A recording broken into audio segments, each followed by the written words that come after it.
see out of Will tonight?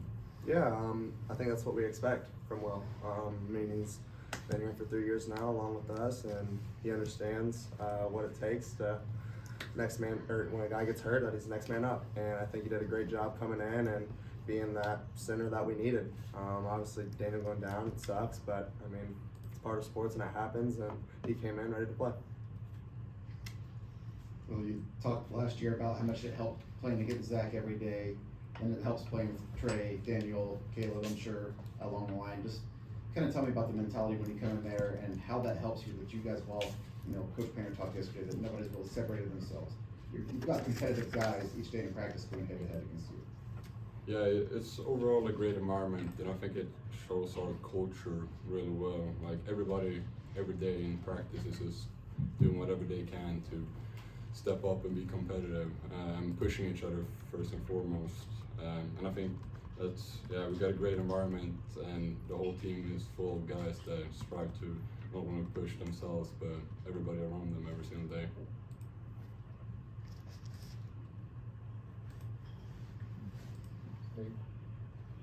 Fletcher, they shot under 30% tonight. You guys turned them over, I think, 8 times in the first half. Was this closer to what you guys want to be defensively? What did you see tonight that was maybe a step forward there? Yeah, we talk about getting better every day, whether it's practice, whether it's a game. And watching the film from last game, obviously the defense wasn't up to par. And tonight we just want to get better. We want to make steps in the right direction. I thought we did that. I thought our on-ball pressure was better. We call it jamming. Our picking up full court was better. And then we got to do better rebounding. We gave up so many rebounds. So every single game, every single practice, you can see something you can work on. Fletcher, just things bogged down a little bit there offensively late in the first half. I think they kind of cracked it right open there to start the second half. What were the priorities to get into that zone there to start the second half? Yeah, obviously it's not something you practice all summer. It's a different zone. It's a matchup zone. So you're running man stuff and zone stuff to see what you can do to beat it. So sometimes you get stagnant. You just got to get catches and keep having cutters. And sometimes whether it's Braden with it or Braden's out, we got to have other guys moving the ball and just making the right plays to ultimately get the shot we want. Well, what does these 27 minutes mean for your confidence and what you can do maybe in the future here? Well, yeah, obviously it helps confidence-wise, but it doesn't really change that much because, yeah, all of the guys here are, like Braden said, it's a next man up mentality. Whenever you get a chance, you just try to do and be as effective as you can with the minutes you get. So, but it was nice getting out there and touching the floor a little bit more. Helped me get in rhythm a little bit more, especially on the free throw line as well, since I struggled with that last game. Will, in the off season, you went home, right? At one point, and you played in like a 3-on-3 or something like that. Can you just kind of elaborate on what that was and maybe how it was different and you brought whatever you brought back from that with you to Purdue? Yeah, so it's like 3x3 FIBA. It's a different type of play. I'd say it's way quicker.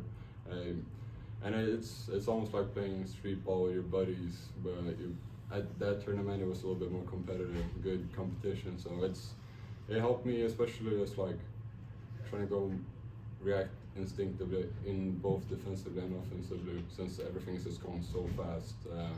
But it was really fun, most of all, I have to say. Braden, just with their zone, what did you think of it? Were you happy with the way you guys were able to break that down? Yeah, I mean, we just worked on our man plays versus, I mean, there's not a whole lot you can do. And we obviously, like Fletch said, we don't see it often. So seeing something different like that definitely makes us just think. And we tried out through our 2 practices and tried zone sets against it, and we tried man, and man worked most. And I think that's what we just stuck with, and just passing the ball, getting out of our hands, and getting to shooters. It seemed like there were some deflections tonight. Do you think they were kind of anticipating you guys, where you guys wanted to go with it, or why was that maybe? Yeah, I mean, they're a good team, and they have very athletic players, good players, and I think just us just freezing hands a little bit better with pass fakes, shot fakes, whatever it is. And personally, that was my first 2. I think I should have just bounced past and we got dunked. So it's just little mistakes like that. But Casey. Fletcher, Matt talked a lot this week about how you guys need to communicate more, have a little more energy towards each other. did you feel an improvement in the second game of the season? Yeah, I definitely thought so.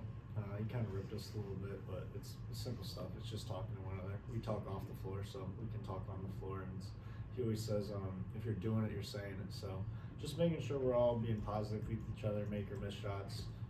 Just keep talking to each other, and ultimately it leads to success. So we got to realize that and keep doing it every single game, not just after it gets on us. Anything else? Two more here. Fletcher, at this point, do you think you earned that 30-foot heat check? I thought it was good, but yeah, I made a couple. I make them in practice and when I work out. So if he doesn't want me to shoot him, he can tell me not to. Good. All right, thanks, guys.